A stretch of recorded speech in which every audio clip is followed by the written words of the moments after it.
نحمده ونصلي على رسوله الكريم اما بعد فاعوذ بالله من الشيطان الرجيم بسم الله الرحمن الرحيم رب اشرح لي صدري ويسر لي امري واحلل عقدة من لساني يفقهوا قولي۔ برا گمان کرنا۔ حدیث میں آیا ہے کہ پیغمبر اسلام صلی اللہ علیہ وسلم نے فرمایا کہ بے شک خدا نے ایک مسلمان پر دوسرے مسلمان کا خون اور اس کی آبرو کو حرام کر دیا ہے۔ یہ حدیث کب پڑھی تھی آپ نے؟ محرم کے لیکچر میں۔ اور یہ بھی حرام کیا ہے کہ ایک مسلمان دوسرے مسلمان کے بارے میں برا گمان کرے۔ ان اللہ حرم من المسلم دمہ وعرضہ وان یظن بہ ظن السوء۔ اس قسم کی ہدایات کا نتیجہ یہ تھا، رزلٹ یا آؤٹ کم یہ تھا کہ پیغمبر اسلام صلی اللہ علیہ وسلم کے اصحاب گمان کرنے کے بارے میں بے حد حساس تھے۔ یعنی جب کسی کے بارے میں کوئی اوپینین رکھتے یا کوئی اوپینین بناتے یا اس کے بارے میں کچھ سوچتے تو بہت اس معاملے میں سینسیٹیو ہوتے تھے۔ ہم کس معاملے میں بہت حساس ہیں؟ اپنے بارے میں یا اپنے امیج کے بارے میں، کہ ہمارے بارے میں کوئی برا نہ سوچے۔ وہ اس معاملے میں آخری حد تک احتیاط برتتے تھے کہ جب کسی کے بارے میں کوئی رائے قائم کریں تو وہ بالکل درست ہو، کہ کسی کے بارے میں غلط گمان اپنے ذہن میں قائم کر لیں۔ وہ اس معاملہ میں آخری حد تک احتیاط برتتے تھے کہ کسی کے بارے میں غلط گمان اپنے ذہن میں قائم کریں۔ حسن بصری تابعی نے بعد کے لوگوں سے کہا کہ پہلے ہم ایسے زمانہ میں تھے کہ بدگمانی کو حرام سمجھا جاتا تھا، اور آج بدگمانی اتنی ہلکی چیز بن گئی ہے کہ تم کسی کے بارے میں جو غلط رائے چاہو قائم کر لو، کیونکہ ہم کیا سمجھتے ہیں کہ ہمارا پرسنل معاملہ ہے، ہمارا ذاتی بات ہے، ہم جس کے بارے میں جیسا چاہیں سوچیں۔ کون جانتا ہے، کون پوچھ سکتا ہے، کس کو کیا خبر؟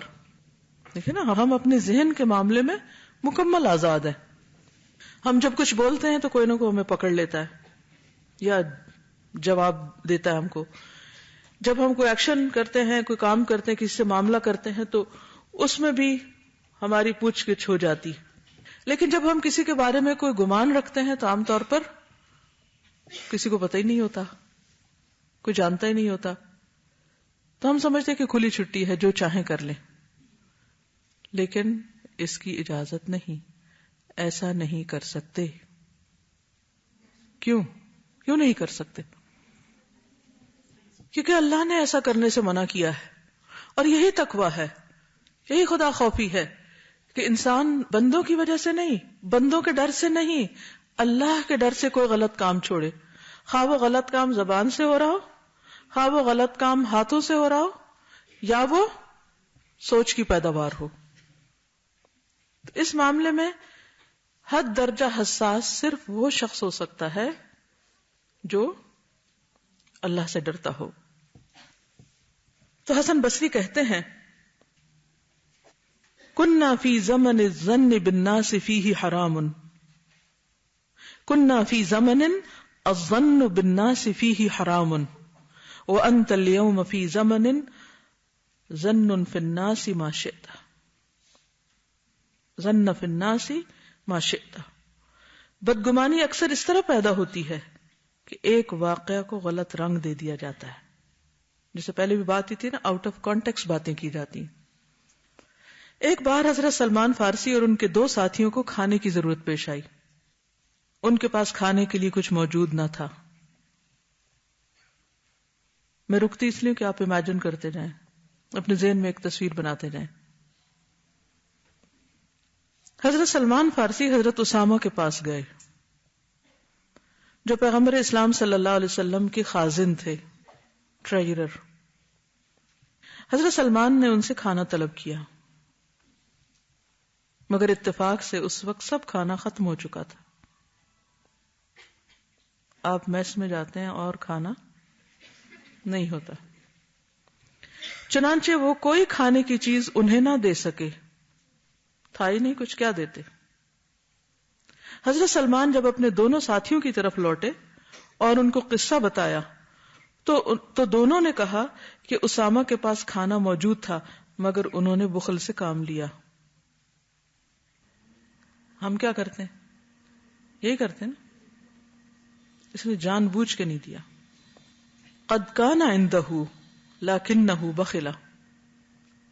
مذکورہ دونوں افراد اگر حضرت اسامہ کے انکاری جواب کو عذر پر محمول کرتے تو وہ بدگمانی میں نہ پڑتے، مگر انہوں نے ان کے جواب کو بخل سمجھا، اس لیے وہ ایک صالح انسان کے بارے میں بدگمانی میں پڑ گئے. اس طرح کی بدگمانی اسلام میں سراسر حرام ہے. آدمی پر لازم ہے کہ اس طرح کے معاملات میں وہ اپنے بھائی کے بارے میں اچھی رائے قائم کرے، ورنہ خاموش رہے. اس کے سوا کوئی تیسرا رویہ اس کے لیے درست نہیں. دن بھر ہمیں ایسے کتنے ہی معاملات پیش آتے ہیں اور ان میں ہم کسی کے بارے میں بات کو صحیح رنگ سے دیکھنے کی بجائے الٹے رنگ سے دیکھتے. اچھا، اس کا نقصان کیا ہوتا ہے؟ جب نیگیٹو سوچ ہوتی ہے، منفی ذہن ہوتا ہے، ہر ایک کے بارے میں شک کی نگاہ سے ہم دیکھتے ہیں، اس کے اوپر اعتماد نہیں کرتے، ٹرسٹ نہیں کرتے، بات کو کچھ سے کچھ بنا دیتے ہیں، تو نتیجہ کیا ہوتا ہے؟ ہمارے دل میں ایک سیاہ نقطہ لگ جاتا ہے. اس کے بعد کوئی اور واقعہ پیش آتا ہے تو وہ نقطہ تھوڑا سا اور پھیل جاتا ہے، پھیلتے پھیلتے دل سیاہ ہو جاتا ہے، محبتیں فنا ہو جاتی ہیں اور اس کی بجائے نفرتیں جنم لیتی ہیں. گھروں میں، اداروں میں، کہیں پر بھی یہ تمام چیزیں انسان کے اپنے حق میں بڑی نقصان دہ. ایک تو اللہ کے ہاں اس کا اجر مارا گیا، صرف اجر نہیں مارا گیا بلکہ برا گمان کرنے کی پکڑ بھی ہوگی، کیونکہ برا گمان صرف گمان نہیں ہوتا، اس کے بعد ہمارا عمل، رویہ، اخلاق، معاملات سب کچھ بدل جاتا ہے. ہر چیز پر اس کا اثر پڑتا ہے. اور الٹیمیٹلی کس پر اثر پڑتا ہے؟ کہ ہم زندگی میں بڑے بڑے مواقع نیکی کے گنوا بیٹھتے ہیں. ہم بہت کچھ اللہ کے راستے میں کر سکتے ہیں، خصوصاً جب دین کا کام کرنا ہو، اور دینی ساتھیوں اور اللہ کے لیے گھر سے نکلنے والوں کے بارے میں بدگمانی ہو جائے، اپنے لیڈرز کے بارے میں بدگمانی ہو جائے، اپنے ساتھیوں کے بارے میں بدگمانی ہو جائے، اپنے نیچے والوں کے بارے میں بدگمانی ہو جائے، تو اس کا نقصان پھر کیا ہوتا ہے؟ انسان دین کے کام کو دل جمعی کے ساتھ نہیں کر سکتا اور اپنی دنیا نہیں آخرت کا بہت بڑا نقصان کر لیتا ہے.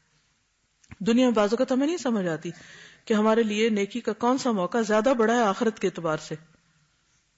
شیطان ہمیں دھوکے میں بھی ڈال دیتا ہے، یہ زیادہ اچھا کام ہے، یہ کر لو.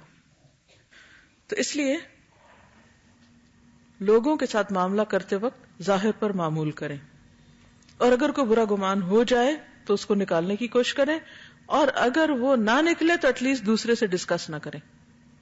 کیونکہ ہوتا کیا ہے، بہت دفعہ ہمارے بے وقوف دوست ہمیں خیر سے اور زیادہ دور لے جاتے ہیں. اگر آپ اپنی گزشتہ زندگی پر غور کریں، روزمرہ کی زندگی پر بھی غور کریں، تو آپ کو لازماً ایسے بہت سے نیکی کے مواقع ملیں گے جو آپ نے کھو دیے محض کسی بے وقوف دوست کے غلط مشورے کی وجہ سے، حالانکہ آپ بہت کچھ کر سکتے تھے. اور شیطان کا کام ہی یہی ہوتا ہے کہ وہ آپ کو نیکی کے کاموں میں آگے بڑھنے سے روک دے. سبحانک اللہم و بحمدک نشہد ان لا الہ الا انت نستغفرک و نتوب الیک.